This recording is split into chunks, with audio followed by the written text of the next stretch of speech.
ನಿರ್ದೇಶಕರಾದ ನರಸಿಂಹಮೂರ್ತಿರವರು ಅವರ ತಂಡ ಸುಮಾರು 6 ರಿಂದ 7 ಕೋಟಿ ವೆಚ್ಚದಲ್ಲಿ ಅತ್ಯಂತ ವಿಶೇಷ ರೀತಿಯಲ್ಲಿ ಈ ಒಂದು ಕಟ್ಟಡವನ್ನು ನಿರ್ಮಾಣ ಮಾಡಿದ್ದಾರೆ. ನನ್ನ ಕ್ಷೇತ್ರದ ಜನತೆಯ ಪರವಾಗಿ ಅವರಿಗೆ ನಾನು ಅಭಿನಂದನೆಗಳನ್ನು ಈ ಸಂದರ್ಭದಲ್ಲಿ ಸಲ್ಲಿಸಲಿಕ್ಕೆ ಇಚ್ಛೆ ಪಡ್ತೇನೆ.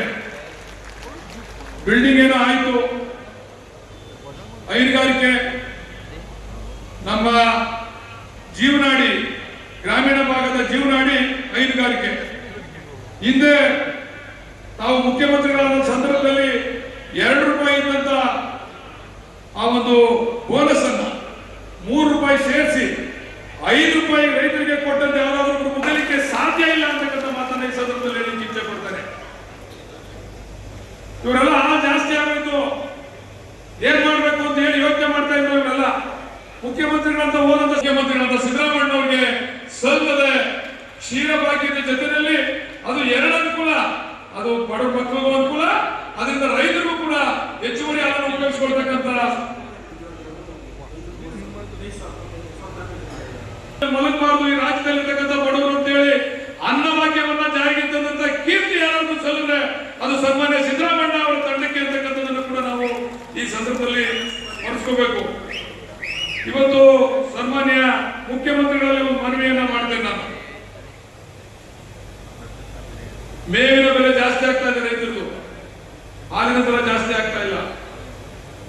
ನಾವು ಕಷ್ಟಪಡ್ತಾವ್ರ ರೈತರು ಬೆಳಿಗ್ಗೆ ಎದ್ದು ಸಗಣಿ ಬೆಳಿಬೇಕು, ಕಸ ಗುಡಿಸ್ಬೇಕು, ಹಾಲು ಕರಿಬೇಕು, 5 ಗಂಟೆಗೆ ಹಾಲು ಹಾಕ್ಬೇಕು. ಆದ್ರೆ ನಾವು ಮಾಡ್ತಕ್ಕಂಥ ದುಡಿಮೆಗೆ ನಮಗೆ ನ್ಯಾಯ ಸಿಗ್ತಾ ಇಲ್ಲ. ನಮಗೆ ನ್ಯಾಯ ಸಿಗಬೇಕು. ಸನ್ಮಾನ್ಯ ಮುಖ್ಯಮಂತ್ರಿಗಳ ಕಡೆ ಗಮನ ಹರಿಸಬೇಕು. ಯಾವುದೇ ರಾಜ್ಯದಲ್ಲಿ ರೈತರಿಗೆ ಇಷ್ಟು ಕಡಿಮೆ ದುಡ್ಡು ಕೊಡ್ತಾ ಇಲ್ಲ. ಗ್ರಾಹಕರಿಗೂ ಕೂಡ ಬೆಂಗಳೂರು ನಗರದಲ್ಲಿ ವಾಸ ಮಾಡ್ತಕ್ಕಂಥವ್ರನ್ನ ಮಾಡ್ತಿದ್ದೇನೆ. ಅವರಿಗೆ ತನ್ನ ಹಳ್ಳಿನಲ್ಲಿ ತಮ್ಮ ತಮ್ಮನೋ ಅಣ್ಣನೋ ತಂದೆನೋ ತಾಯಿನ ಕಷ್ಟಪಡ್ತಾ ಇರ್ತಕ್ಕಂಥದ್ದು ಬೆಂಗಳೂರಿರ್ತಕ್ಕಂಥ ಗ್ರಾಹಕರಿಗೆ ಗೊತ್ತು. ಅವರಿಗೆ ನ್ಯಾಯ ಒದಗಿಸ್ಕೊಡ್ಬೇಕು. ಯಾವ ಗ್ರಾಹಕರು ಕೂಡ ತಪ್ಪು ತಿಳಿಯೋದಿಲ್ಲ. ಬಿಜೆಪಿಯವರು ರಾಜಕೀಯ ದೃಷ್ಟಿಯಿಂದ ವಿರೋಧ ಮಾಡ್ತಾ ಇದ್ದಾರೆ. ದಯಮಾಡಿ ಯಾವುದೇ ರಾಜ್ಯದಲ್ಲಿ, ಆಂಧ್ರ ಪ್ರದೇಶದಲ್ಲಿ ನೋಡಿ, ಪ್ರತಿ ಲೀಟರ್ಗೆ 39 ರೂಪಾಯಿ ಕೊಡ್ತಾ ಇದ್ದಾರೆ ರೈತರಿಗೆ. ಗ್ರಾಹಕರಿಗೆ ಮಾರಾಟ ಮಾಡ್ತಾ ಇರ್ತಕ್ಕಂಥದ್ದು 50ರಲ್ಲಿ. ಕಳೆದ ಸಮ್ಮಿಶ್ರ ಸರ್ಕಾರದ ಸಮಯದಲ್ಲಿ ಸನ್ಮಾನ್ಯ ಡಿ ಕೆ ಶಿವಕುಮಾರ್ ಅವರು ಉಸ್ತುವಾರಿ ಸಚಿವರಾಗಿ, ನೀರಾವರಿ ಸಚಿವರಾಗಿ ಒಂದು ಎಕ್ಸ್ಪ್ರೆಸ್ ಕ್ಯಾನಲ್ಗೆ ಮಂಜೂರಾತಿಯನ್ನು ಕೊಡಿಸಿದ್ರು. ಅದರ ಟೆಂಡರ್ ಕೂಡ ಆಯಿತು. ಆದ್ರೆ ಕಾರ್ಯಕ್ರಮ ಅನುಷ್ಠಾನ ಆಗಲಿಲ್ಲ. ಅವತ್ತು ಸರ್ಕಾರ ಪತನ ಆಯಿತು. ಕುಮಾರಸ್ವಾಮಿ ನೇತೃತ್ವದ ಸರ್ಕಾರ ಪತನ ಆಯಿತು. ಕಾರ್ಯಕ್ರಮ ಅನುಷ್ಠಾನ ಆಗಲಿಲ್ಲ. ಎಕ್ಸ್ಪ್ರೆಸ್ ಕ್ಯಾನಲ್ ಅನ್ನ ನಂತರ ಬಂದಂತ ಬಿಜೆಪಿ ಸರ್ಕಾರ ಸಂಪೂರ್ಣವಾಗಿ ವಜಾ ಮಾಡಿ ಹಣವನ್ನು ಬೇರೆದಕ್ಕೆ ಉಪಯೋಗಿಸಿಕೊಂಡ್ರು. ಆದ್ರೆ ಈಗ ಮತ್ತೆ ಈ ರಾಜ್ಯದ ಮುಖ್ಯಮಂತ್ರಿ ಆದಂತಹ ಸಿದ್ದರಾಮಯ್ಯನವರ ಆಶೀರ್ವಾದದಿಂದ ಈಗಿರ್ತಕ್ಕಂಥ ಎಲ್ಲ ನಾಯಕರುಗಳ, ರಾಜಣ್ಣ ಅವರ, ಪರಮೇಶ್ವರ್ ಅವರ, ಡಿ ಕೆ ಶಿವಕುಮಾರ್ ಅವರ, ನನ್ನ ಕ್ಷೇತ್ರದ ಜನತೆಯ ಪರವಾಗಿ ಸನ್ಮಾನ್ಯ ಮುಖ್ಯಮಂತ್ರಿಗಳಿಗೆ, ಎಲ್ಲ ಮಂತ್ರಿಗಳಿಗೂ ಕೂಡ ಅಭಿನಂದನೆಯನ್ನ ಈ ಸಂದರ್ಭದಲ್ಲಿ ಸಲ್ಲಿಸಲಿಕ್ಕೆ ಇಚ್ಛೆ ಪಡ್ತಾರೆ. ಈಗ ಭಾರತೀಯ ಜನತಾ ಪಕ್ಷದ ಮತ್ತೆ ಜನತಾದಳದ ಶಾಸಕರುಗಳು ಗ್ರಾಹಕರ ಮೇಲೆ ಆಗ್ತಾ ಇರ್ತಕ್ಕಂಥದ್ದು 52 ರೂಪಾಯಿ, ಕರ್ನಾಟಕದಲ್ಲಿ ಗ್ರಾಹಕರ ಮೇಲೆ ಆಗ್ತಾ ಇರ್ತಕ್ಕಂಥದ್ದು 42, ರೈತರಿಗೆ ಕೊಡ್ತಾ ಇರ್ತಕ್ಕಂಥ ಹಣ 31 ರೂಪಾಯಿ. ದಯಮಾಡಿ ಮುಖ್ಯಮಂತ್ರಿಗಳಲ್ಲಿ ಮನವಿ ಮಾಡ್ತೇನೆ, ನಿಮ್ಮನ್ನ ನಂಬಿ ಜೀವನ ಮಾಡ್ತಾ ಇರ್ತಕ್ಕಂಥವ್ರು ಗ್ರಾಮೀಣ ಭಾಗದ ಜನರ ಅಧ್ಯಕ್ಷತೆಯಲ್ಲಿ ಅದನ್ನ ಲೋಕಾರ್ಪಣೆಯನ್ನು ಮಾಡ್ತಾ ಇದ್ದೇವೆ. ನಮ್ಮಲ್ಲಿ ಅಲ್ಪಸಂಖ್ಯಾತ ಬಂಧುಗಳು ಜಾಸ್ತಿ ಇದ್ದಾರೆ. ದಯಮಾಡಿ ವಿಶೇಷ ಅನುದಾನವನ್ನ ಜಗನ್ನಾಥ್ ಕಾಂತ್ ಅವರು ಘೋಷಣೆಯನ್ನು ಮಾಡಬೇಕು ಅಂತ ಹೇಳಿ ಈ ಮುಖಾಂತರ ಅವರಲ್ಲೂ ಕೂಡ ಮನವಿಯನ್ನ ನಾನು ಮಾಡ್ಕೊಳ್ಳಿಕ್ಕೆ ಇಚ್ಛೆ ಪಡ್ತೇನೆ. ದಯಮಾಡಿ ಒಂದು ಫ್ಯಾಕ್ಟರಿಯನ್ನು ಪ್ರಾರಂಭ ಮಾಡಲಿಕ್ಕೆ ರಾಜಣ್ಣ ಅವರು ನಮಗೆ ಈ ಸಂದರ್ಭದಲ್ಲಿ ಅವರ ಆಶ್ವಾಸನೆಯನ್ನು, ಅಧ್ಯಕ್ಷರು ನಮ್ಮ ನಿರ್ದೇಶಕರಾದ ನರಸಿಂಹಮೂರ್ತಿರವರು ಅವರ ತಂಡ ಸುಮಾರು 6 ರಿಂದ 7 ಕೋಟಿ ವೆಚ್ಚದಲ್ಲಿ ಅತ್ಯಂತ ವಿಶೇಷ ರೀತಿಯಲ್ಲಿ ಈ ಒಂದು ಕಟ್ಟಡವನ್ನು ನಿರ್ಮಾಣ ಮಾಡಿದ್ದಾರೆ. ನನ್ನ ಕ್ಷೇತ್ರದ ಜನತೆಯ ಪರವಾಗಿ ಅವರಿಗೆ ನಾನು ಅಭಿನಂದನೆಗಳನ್ನು ಈ ಸಂದರ್ಭದಲ್ಲಿ ಸಲ್ಲಿಸಲಿಕ್ಕೆ ಇಚ್ಛೆ ಪಡ್ತೇನೆ. ಬಿಲ್ಡಿಂಗ್ ಏನೋ ಆಯಿತು, ಹೈನುಗಾರಿಕೆ ನಮ್ಮ ಜೀವನಾಡಿ, ಗ್ರಾಮೀಣ ಭಾಗದ ಜೀವನಾಡಿ ಹೈನುಗಾರಿಕೆ. ಹಿಂದೆ ತಾವು ಮುಖ್ಯಮಂತ್ರಿಗಳಾದ ಸಂದರ್ಭದಲ್ಲಿ 2 ರೂಪಾಯಿ ಇದ್ದಂತ ಆ ಒಂದು ಬೋನಸ್ ಅನ್ನ 3 ರೂಪಾಯಿ ಸೇರಿಸಿ 5 ರೂಪಾಯಿ ರೈತರಿಗೆ ಕೊಟ್ಟಂತೆ ಯಾರಾದರೂ ಮುಗಲಿಕ್ಕೆ ಸಾಧ್ಯ ಇಲ್ಲ ಅಂತಕ್ಕಂಥ ಮಾತನ್ನ ಈ ಸಂದರ್ಭದಲ್ಲಿ ಹೇಳಲಿಕ್ಕೆ ಇಚ್ಛೆ ಪಡ್ತಾರೆ. ಇವರೆಲ್ಲ ಜಾಸ್ತಿ ಆಗೋಯ್ತು. ಏನ್ ಮಾಡ್ಬೇಕು ಅಂತ ಹೇಳಿ ಯೋಚನೆ ಮಾಡ್ತಾ ಇದ್ರು ಇವರೆಲ್ಲ. ಮುಖ್ಯಮಂತ್ರಿಗಳಂತ ಹೋದಂತ ಮುಖ್ಯಮಂತ್ರಿಗಳಂತ ಸಿದ್ದರಾಮಯ್ಯನವರಿಗೆ ಸಲ್ಲದೆ ಕ್ಷೀರಭಾಗ್ಯದ ಜೊತೆಯಲ್ಲಿ ಅದು ಎರಡು ಅನುಕೂಲ, ಅದು ಬಡ ಮಕ್ಕಳಿಗೂ ಅನುಕೂಲ, ಅದರಿಂದ ರೈತರಿಗೂ ಕೂಡ ಹೆಚ್ಚುವರಿ ಹಾಲನ್ನು ಉಪಯೋಗಿಸಿಕೊಳ್ತಕ್ಕಂತ ಮಲಗಬಾರದು ಈ ರಾಜ್ಯದಲ್ಲಿರ್ತಕ್ಕಂಥ ಬಡವರು ಅಂತೇಳಿ ಅನ್ನಭಾಗ್ಯವನ್ನ ಜಾರಿಗೆ ತಂದಂತ ಕೀರ್ತಿ ಯಾರಾದ್ರೂ ಸಲ್ಲಿದ್ರೆ ಅದು ಸನ್ಮಾನ್ಯ ಸಿದ್ದರಾಮಯ್ಯ ಅವರ ತಂಡಕ್ಕೆ ಇರ್ತಕ್ಕಂಥದ್ದನ್ನು ಕೂಡ ನಾವು ಈ ಸಂದರ್ಭದಲ್ಲಿ ಸ್ಮರಿಸ್ಕೋಬೇಕು.